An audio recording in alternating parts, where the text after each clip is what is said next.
sih nggak boleh? Sombong amat. Tapi bohong.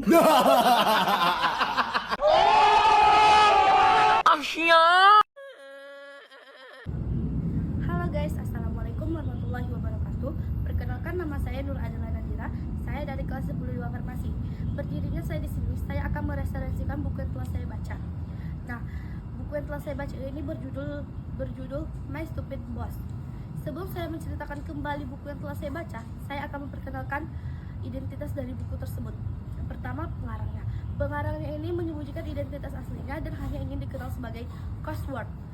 Penerbitnya adalah Falcon Publishing. Tahun terbitnya yaitu 2009. Masih belum lama sekali, bukan? Nah, jumlah halamannya yaitu 195 halaman. Jadi buku ini menceritakan tentang seorang perempuan yang pindah ke Malaysia dan mengikuti suaminya yang bekerja di Malaysia. Karena suaminya ini tidak pernah betah di satu tempat kerja. Nah, karena di Indonesia dia biasa bekerja, sehingga di Malaysia pun dia tetap bertekad untuk tetap bekerja. Nah, dia bekerja di salah satu perusahaan yang ada di Malaysia, yang kebetulan bosnya tersebut adalah orang Indonesia. Nah, bosnya ini berbeda dari bos-bos pada umumnya. Kalau bos-bos pada umumnya seperti disiplin, disegani oleh karyawan, dan banyak memberikan ide. Nah, kalau di perusahaan yang dia tempati itu, bosnya itu sangat menjengkelkan dan tingkahnya sangat aneh, tidak mau disalahkan. Dan apabila ada kesalahan yang dia perbuat, itu akan menyalahkan seluruh karyawan atau hanya karyawan yang bersangkut paut kepada kerjaan tersebut. Dan dia dipercayai menjadi administrasi di perusahaan tersebut. Karena dia orang asing di negara tersebut, maka dia bekerja di situ dengan sistem kontrak. Nah, apabila dia memutuskan kontrak sebelum waktunya, maka dia akan membayar denda atau sisa kerja kepada partnernya. Dan begitu pula sebaliknya. Perusahaan ini tidak sama seperti perusahaan pada umumnya. Nah, karena di perusahaan ini karyawannya bekerja dengan sesuka hati dan sudah sangat kacau balau dan sudah tidak sangat disiplin. Karena bosnya sendiri tidak disiplin dan tidak bisa membuat peraturan. Oleh karena itu, wanita ini ingin mengubah perusahaan tersebut agar lebih maju dan disiplin seperti perusahaan pada umumnya.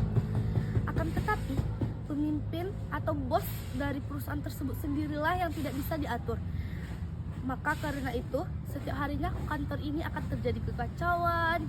Si wanita selalu berantem sama bosnya dan lain sebagainya. Sekian cerita yang telah saya sampaikan.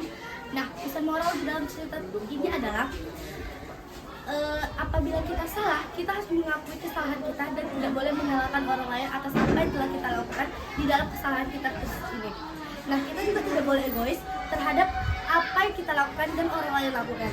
Kita harus bisa menerima kesalahan di dalam diri kita dan bisa menerima ide-ide dari orang lain agar merubah hidup kita itu lebih baik. Nah, kesimpulan di dalam cerita ini adalah apabila kita menjadi pemimpin, kita tidak boleh semena-mena kepada orang lain.